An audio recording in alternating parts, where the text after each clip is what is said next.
Bowyer, a man with more than 20 years flying experience under his wing, so to speak, saw something extraordinary which later made those headlines as he flew at 4,000 feet near Guernsey. And so did quite a few of his passengers, and so did the pilot of another aircraft that was flying nearby, flying over Sark. And Captain Bowyer is here now to tell his story. Thank you for coming in, and thank you for speaking up, because I know from private conversations I've had over the years with the commercial pilots, sometimes when I'm up in the cockpit with them, they do see things, and they tend not to report them because they don't want to be laughed at or have their careers jeopardised. Exactly right, so why have you decided to speak out about it?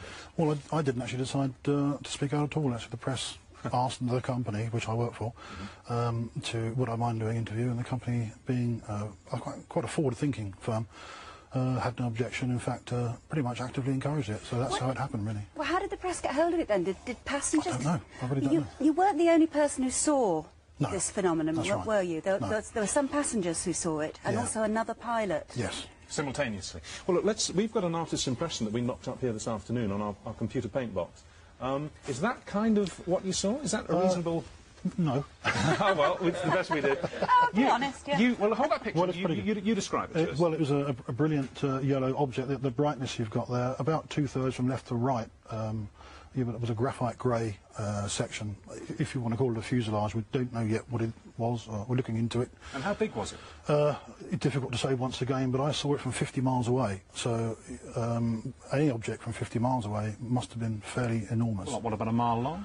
It's possible, yeah. Did it move at all? It probably didn't move, but I had the great opportunity the other day from Jersey Air Traffic Control, visiting their radar room, and some interesting traces, let's put it that way, from the radar Really? indicate that there's a possibility that they did pick up from both Guernsey and Jersey radar traces, spurious traces they call, for around about 55 minutes. How long did you see it for? I saw it in total for 12 minutes. Can I show you a picture? This is, I'm sure you've seen this picture. It's of lenticular clouds, a very rare but known formation. This was taken some years ago.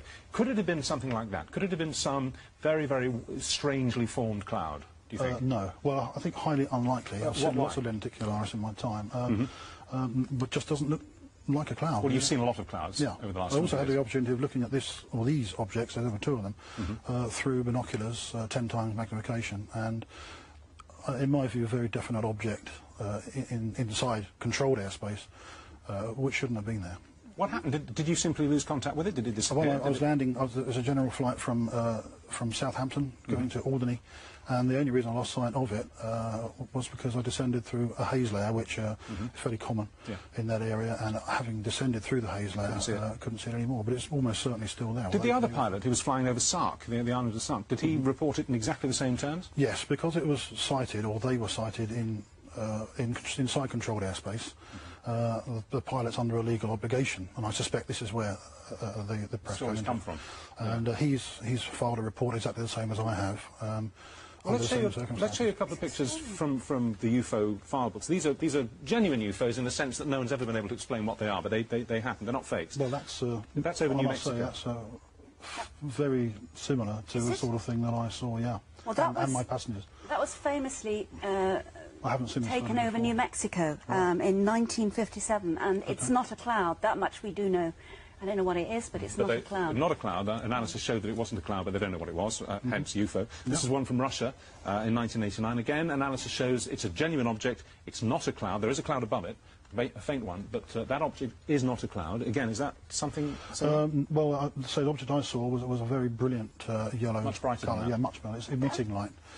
Good. It was emitting. You think it was emitting light? Well, there was cloud above it and all the way down to Guernsey. And, so it couldn't have been reflecting sunlight then? Yeah. Well, that was what I first thought before I looked at it through the binoculars, that there's a lot of vineries called greenhouses in Guernsey, and the sun may have been reflecting from one of these vineries to the aircraft.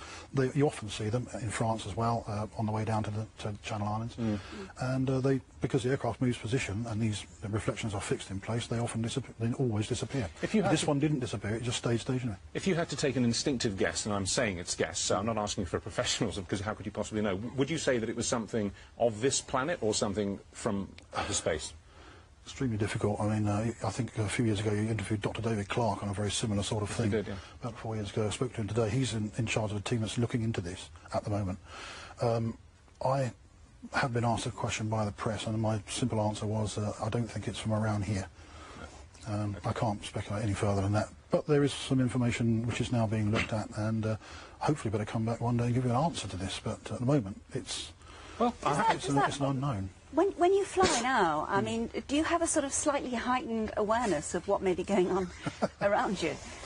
I think, yes, definitely. Yeah, it's not the first object I've seen personally, and I've spoken to a lot of other commercial pilots since this has happened, and they've said on the quiet, you know, come round the corner, I want to tell you about what I saw. Absolutely, that's... And I think what's going to happen now, this may have opened the can, and I think what all professional pilots out there ought to be looking at is actually reporting everything they see and actually getting it itemised and written into the CAA, and then perhaps we will find. Well, I have to say, the unofficial first-hand accounts I've, as I say, had from professional pilots, many of them with as much experience as you have, and they're not putting me on, you know, are extraordinary. Some things that some guys have seen. Some see nothing in their entire career.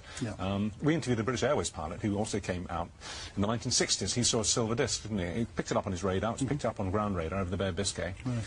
Pretty big, and it travelled at immense speed, way faster than the speed of sound, and disappeared under his right wing. And it was a round silver disc, you know, like they're supposed to be. Extraordinary. Well, this object looked like a CD disc on edge, if you like, but very sharp and extremely well defined. Well, thank you very much for coming in and describing it to us. That's fascinating. Thank you. Thank you. Welcome.